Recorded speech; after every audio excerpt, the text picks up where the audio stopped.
Hello, it is your animated archaeologist, Nick, here to present my next treasure with you that I've dug up Robot Carnival, a 1987 classic by the legendary Streamline Pictures.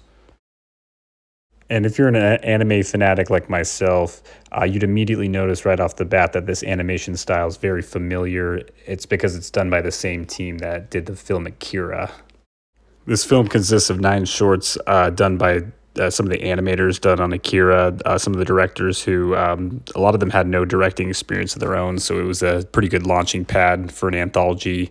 Back before the internet, they would have these compilations that would come out on VHS or DVD or whatever, because it was kind of harder to access back then. But yeah, the opening's like in the desert. There's this boy who sees like a coming soon poster for the Robot Carnival, and he gets all like freaked out and basically warns his village, and they don't really take him seriously until the machine comes, and like all the robots, they start dancing and doing like a showcase basically, but it's like a attack assault as well, which is kind of funny to see. A big recurring theme I'm seeing in this one is like the dangers, like the terror of technology, essentially, which is kind of wild because it was like about 3 decades before Black Mirror got into this kind of stuff.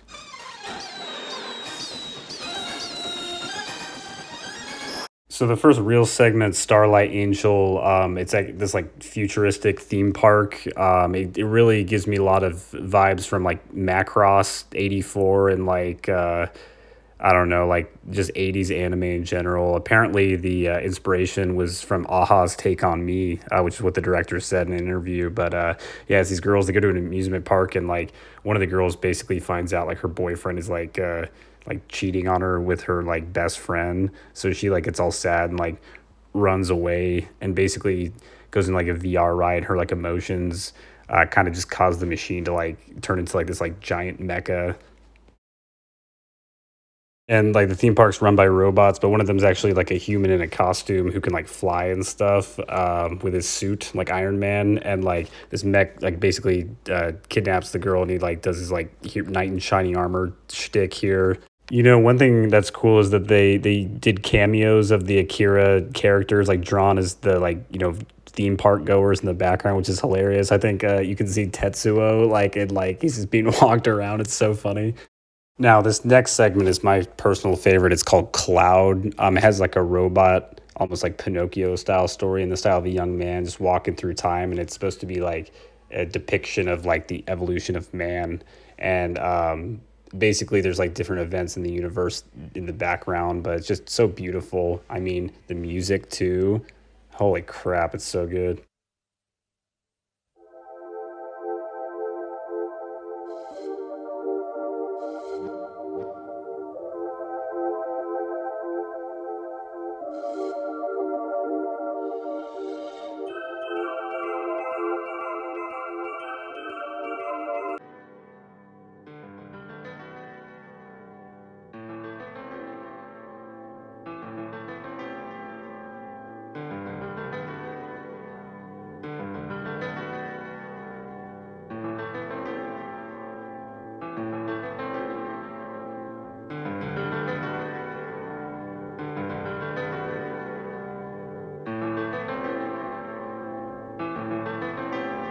And the animation is done in like a scratch board etching style. Just that music in this segment by Isako Fujita is like hands down some of the most amazing music I've ever heard. It's a great use of those 16-bit wavetable synths.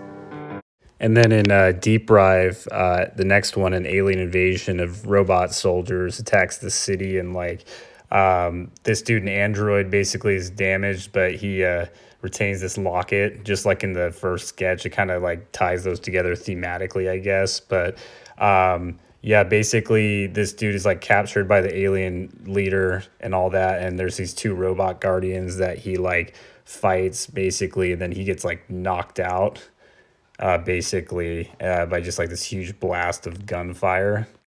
And then the hero, he's captured by the alien leader, and the hero's tortured. It's revealed that he's like the android from earlier, but he's like in a human disguise, basically. But yeah, the villain, I remember he looks like a 2010s like post punk artist. And then Franken's Gears is basically a mad scientist giving his robot life with lightning, as you would think, just like Frankenstein. But the scientist gets like super excited, and the robots basically starts like mimicking his movements until like the scientist like falls down, and then the robot just like collapses on top of him. Which again, it's like warning us about the dangers of technology. Literally 3 decades before Netflix's Black Mirror. And this next one, Presence, is it's something else for sure. It's only one of the two segments that has like actual talking in it. But basically, this man, he's like a robot creator, but he makes they call it an automata, which is like this robot waifu, basically, because like he's like compensating because his like wife's like a toxic feminist, and like he gets like no pussy, so he's truly down bad. Like this man is down bad.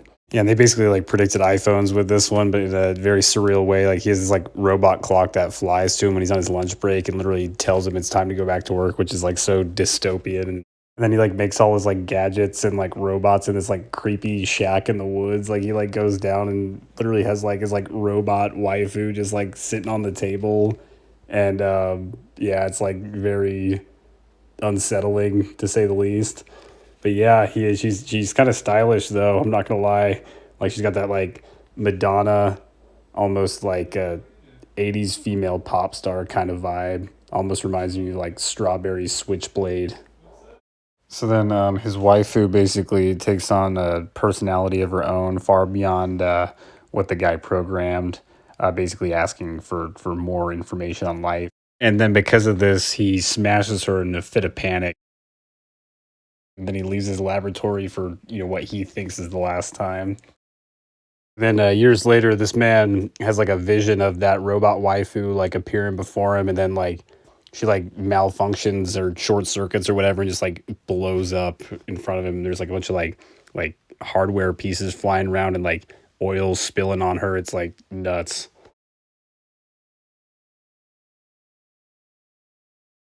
And then after that, even more years pass by, and then like the robot waifu appears again, but she's like, just a robot, so she looks the exact same. And this time he like legit, this man like literally just like gets up and like just abandons his like house and family and wife for like a robot waifu pussy. It's like so awesome. What a legend. And the sixth one is very fascinating. It's called Strange Tales of Meiji Machine Culture, Westerners Invasion. But yeah, set in the 19th century, and there's like two giant wooden robots. Like there's an invasion of this like English speaking, even in the Japanese translation, he like speaks English, but it's like he's invading this like Japanese village. It's done in the style of like, silent films and movie serials of that era, like the early film era. But yeah, there's like the Japanese robot is like literally a robot made for the parade. It's like their only line of defense against this like giant robot. But it's cool because it even shows like steampunk culture almost, but it's like a weird feudal Japanese version of it. My favorite part of this segment is when this robot like punts like somebody's house like across the city like a football. It's so awesome. The final segment is called Chicken Man and Redneck, which it gives off almost like a Fantasia Night at Bald Mountain meets Ichabod Crane and Sleepy Hollow, but like a more modern version of it, which is kind of crazy. There's like this crazy robot that's like shooting lightning all over the city, and like all these robots start just rising up from like random tech pieces and turning into like robotic demons essentially.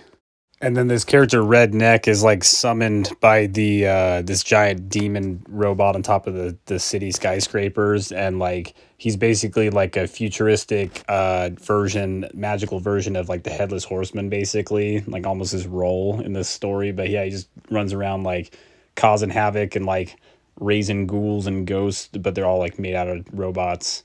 And then there's this like drunken dude called the Chicken Man because he's like, I guess he's afraid, but he like awakens and like just sees this like nightmarish scene going on, and he's apparently drunk, so he's like half drunk, so he's just terrified. You can tell they were heavily inspired by the design of Disney's like 60s Ichabod Crane design. Like he just looks like some sheepish kind of guy. It's like, trying to get back home after a night of drinking.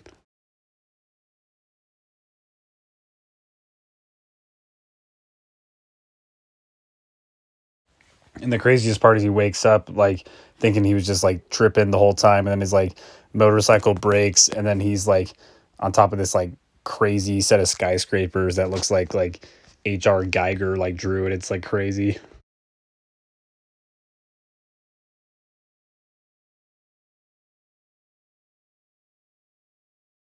And then the finale and the ending, the titular robot carnival is stopped by like a huge mountain of sand in the desert, and starts trying to climb it, but it starts failing a bunch.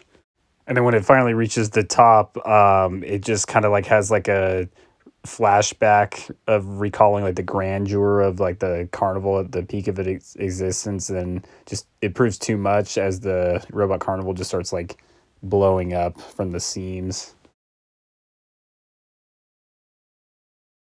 The epilogues, like set years later, there's like a traveling man with like a llama, and he like finds this like circular music box, and it has like one of the robot carnival's ballerinas in it, like a small version. He takes it home to his family, and they're all like excited to see it, and then like he puts it on the table.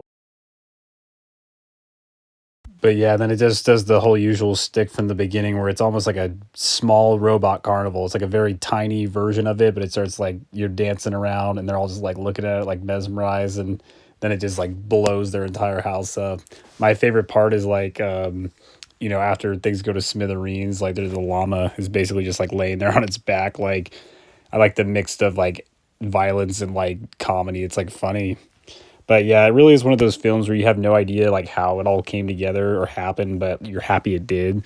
I'm happy I get to share its existence with you guys. So thanks for tuning in, and I'll see you on the next one.